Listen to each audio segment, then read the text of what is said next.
Dag studenten en welkom in de toekomst. Ja, vandaag neem ik jullie mee naar de toekomst. Ik neem jullie mee naar het internet. Ik neem jullie mee naar de e-mail. Want wat doe jij als jij contact met iemand wilt die jij niet in jouw telefoon hebt staan? Dan stuur jij een brief. Nee, geen brief. Dat is ouderwets. Ik stuur een e-mail, een brief. Ik heb geen papier. Ik heb geen pen. Ik heb zelfs geen armen meer. Ik heb alleen nog mijn keyboard en mijn neus nodig. Verder niks. We gaan vandaag e-mailen. En dat doen wij in een programma dat Outlook heet. Ja, we e-mailen in Outlook. Kijk mee, hoe stuur jij een e-mail? Nou ja, open eerst Outlook. Is Outlook mijn favoriete e-mailprogramma?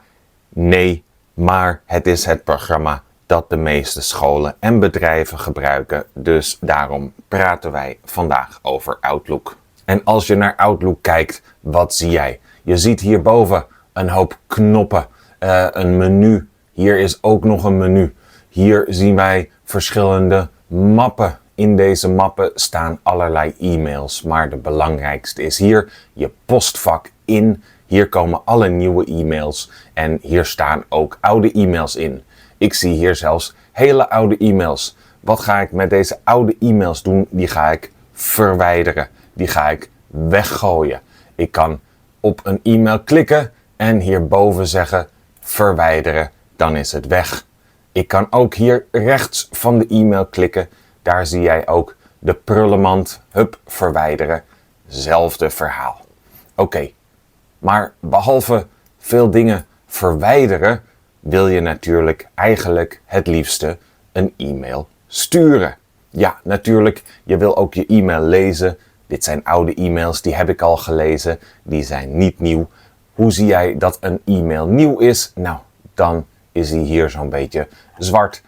Maar die ga ik nu niet lezen, want het is vakantie. Wat ga ik doen? Ik ga een nieuwe e-mail schrijven. En dan kijken we hier weer boven naar het menu. Heel simpel. Hier linksboven, nieuwe e-mail. Hop. Dan moeten wij eerst 2 dingen bedenken. En nog 1 ding. 3 dingen moeten wij eerst bedenken. Nummer 1, naar wie gaat de e-mail? En omdat ik mijn collega's niks wil sturen tijdens de vakantie, schrijf ik gewoon lekker een e-mail aan mezelf. Zo, dit is een nieuw e-mail voor dit programma. Als jij een e-mail typt dat hij al kent, dat zij al kent, dan kun je het meteen aanklikken en gaat het automatisch. Nummer 2, in de CC kun jij een tweede persoon toevoegen. Een persoon waarvan jij denkt, oh, deze e-mail is niet direct voor deze persoon, maar ik wil dat deze persoon het ook leest. Als ik bijvoorbeeld wil dat mijn broertje zijn kamer opruimt, dan typ ik een e-mail naar mijn broertje, hey, ruim je kamer op. Maar ik wil ook dat mijn moeder dat weet, dus in de CC typ ik de e-mail van mijn moeder, dan krijgt zij deze e-mail ook. Het volgende is het onderwerp. Het onderwerp is even heel kort waar de e-mail over gaat. Wat is het belangrijkste in deze e-mail? En in deze e-mail naar mijn broertje is het kamer opruimen. Dat is het onderwerp.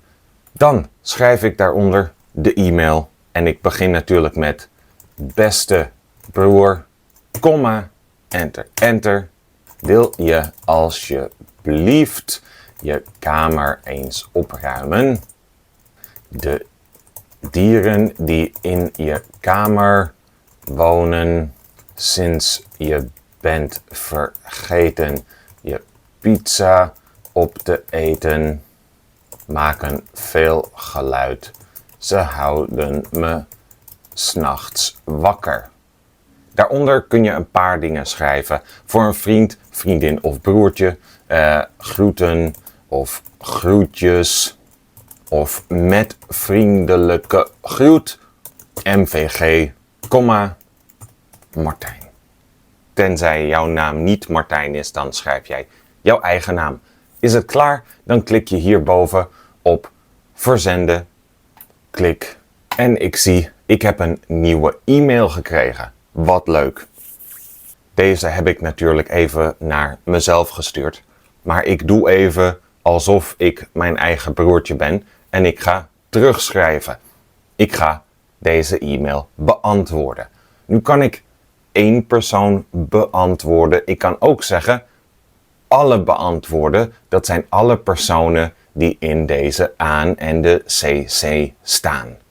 Wat je ook kunt doen is de e-mail doorsturen. Dan stuur je het naar een nieuwe persoon door wat hier staat. Als jij een e-mail krijgt en jij denkt, niet alleen mijn broertje en mijn moeder moeten dit lezen. Het is ook belangrijk voor mijn vader. Dan kan ik de e-mail doorsturen. Maar wat ik nu ga doen is alle beantwoorden. En je ziet hier nu weer de 2 e-mailadressen waarnaar jij terugschrijft. Hieronder het onderwerp, hier staat nu re voor, want het is een reactie op de e-mail. Hieronder staat de oude e-mail die naar jou is toegestuurd. En hier gaan we terugschrijven. Beste Martijn, dat ben ik, maar ik ben nu even mijn broertje. Je zeurt, ga de kamer zelf opruimen. Punt. Met vriendelijke groet, je broertje. Dit kun je weer verzenden en dan komt de e-mail dus terecht bij mij en mijn moeder. Nu in de e-mail heb jij veel van dezelfde dingen die jij kunt gebruiken als in Outlook. Bijvoorbeeld hier ook. Je kunt de letters dik maken, vet. Je kunt ze schuin zetten. Je kunt ze onderstrepen. Je kunt ze zelfs doorstrepen als je dat wil. Je kunt ze ook een kleur geven of een andere kleur. Zo. En je kunt ook de achtergrond weer een kleur geven. Zo. Dat kan ook allemaal hier. Je kan ook weer een ander lettertype kiezen hier. En een andere grootte. Zo. Als de persoon een beetje last heeft van zijn of haar ogen. Als ze problemen hebben met hun ogen, kunnen ze het zo beter lezen.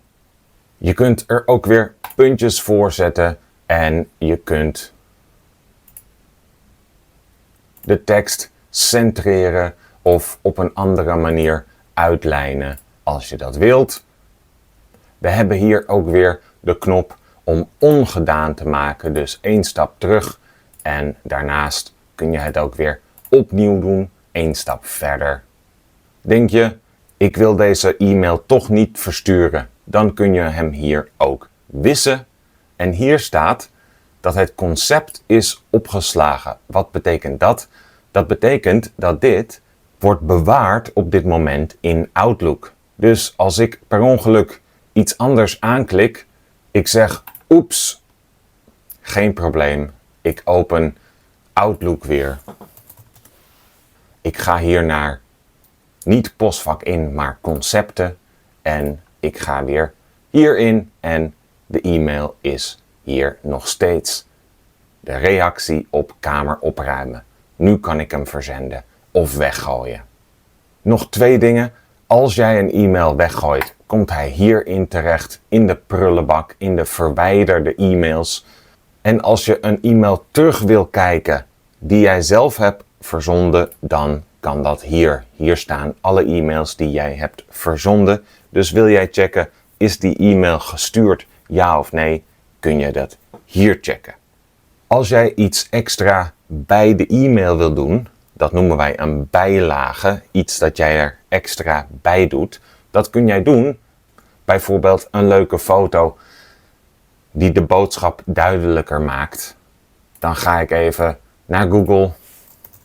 Ik zoek naar een schone kamer en ik kopieer deze foto even hier naartoe, naar mijn bureaublad. Ik ga terug naar de e-mail en ik wil deze foto toevoegen als bijlage om te laten zien, kijk, zo schoon is mijn kamer. Dan ga ik hier naar dit icoontje. De foto is op de computer, dus ik zeg op de computer zoeken. Dit is de foto.